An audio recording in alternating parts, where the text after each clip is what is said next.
When I met Emily Carter, I wasn't looking for love. I wasn't even looking for hope. I was just trying to survive. My name is Daniel Brooks, and a year before meeting her, I had walked away from a relationship I thought would last forever. There were days when I didn't even recognize myself anymore. Laughter felt foreign, music sounded hollow, and the silence at home was unbearable. Emily, as I would later learn, was living through her own quiet storm. She had been engaged to her college sweetheart, a man who once promised her forever but decided he wasn't ready for a lifetime commitment. Her smile was still there when I met her, but it carried a kind of sadness, the kind that only those who've loved and lost can understand. It all started on an unusually cold autumn morning. I had gone to a local community center to volunteer for a neighborhood renovation project. I didn't expect to meet anyone. I just needed something to distract me from my own thoughts.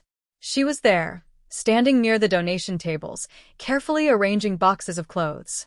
When she looked up and smiled, it was the first genuine smile I'd seen in months. "Hey," she said softly, holding out a clipboard. "You new here?" "Yeah," I replied, signing my name. "First time volunteering. Trying to be useful, I guess." She laughed gently. "Well, that's a good start. I'm Emily." "Daniel." It was a simple exchange, nothing extraordinary, but it felt like something inside me shifted. Maybe hope, maybe curiosity. Over the next few weeks, we found ourselves volunteering at the same time, working side by side, painting walls, sorting supplies, and sharing coffee during breaks. We didn't talk much about our pasts at first. There was a quiet understanding that we both had wounds still healing. Sometimes, she would tell small stories about her childhood or her love for photography.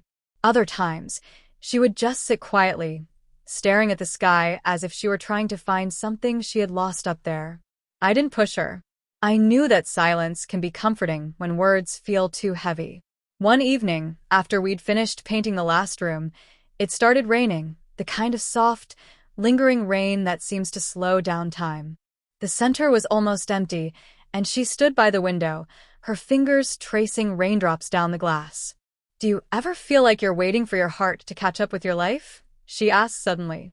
I looked at her for a moment before answering. "Every day." She turned toward me, surprised. "You too." I nodded. I thought I had it all figured out once. Love, future, everything. But people change. Or maybe they just stop pretending. Her eyes softened. I know that feeling. That night, we stood by the window for what felt like forever, two strangers bound by the familiar ache of broken promises. But something about the way she looked at me told me we were both trying to believe in good things again. Over time, friendship became our safe place. We would meet for coffee after volunteering or walk around the park on quiet Sunday mornings. There were no expectations, no pressure, just two people learning how to breathe again. She showed me her photography, landscapes, city lights, portraits of people she found beautiful in their simplicity. Her favorite photo was of a tree that had been struck by lightning but still stood tall.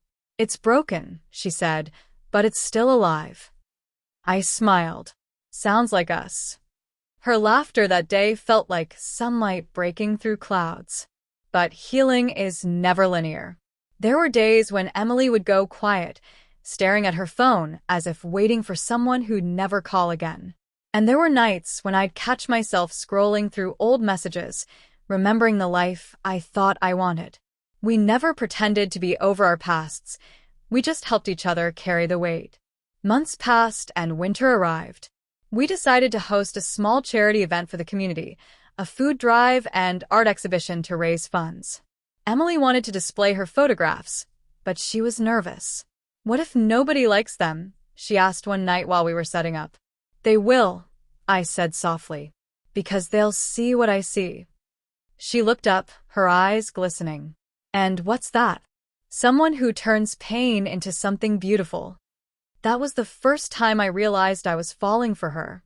Not the kind of love that rushes in and burns out fast, but something quieter, deeper, like finding home after being lost.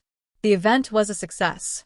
People admired her work, praised her creativity, and for the first time in months, I saw her confidence bloom again. After the event, as we cleaned up, she hugged me.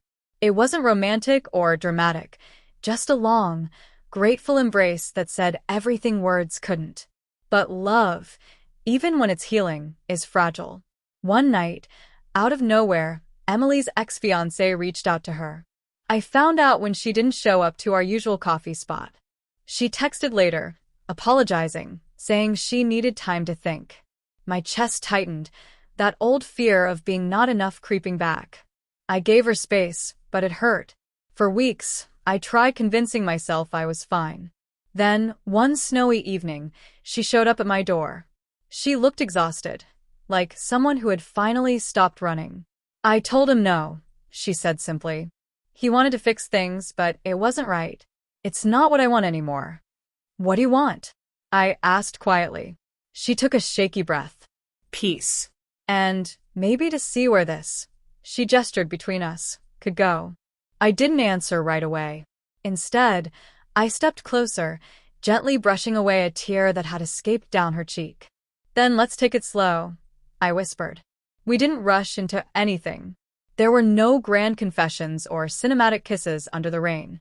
Just moments, small, honest moments that built something real. Sunday breakfasts, movie nights, long walks when the world felt too loud. Sometimes, healing looks like laughter over burnt pancakes. Sometimes, it's sitting in silence knowing you're safe. By spring, we had grown inseparable. Not because we needed each other to fill the emptiness, but because together, we had learned how to be whole again.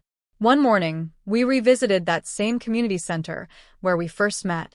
The walls we'd painted together were now covered with murals and children's drawings. Emily brought her camera and asked me to stand beside the mural. Smile, she said. I did. She snapped the photo, then laughed. You look happy. I am. She turned the camera toward herself, took another picture with me beside her, and whispered, We made it, didn't we? I looked at her, really looked, at the woman who once doubted if her heart could ever heal. Yeah, I said softly. We did. Life didn't magically become perfect after that. There were still days of doubt, of quiet sadness. But there was also laughter, warmth, and the comforting knowledge that we were both survivors, not just of heartbreak, but of hopelessness. Sometimes, when we walk hand in hand through the same park where we used to meet as friends, I think about how strange life is, how something broken can lead to something beautiful. And every time she smiles, I remember what she once said about that lightning-struck tree. It's broken, but it's still alive. So are we. And that's enough.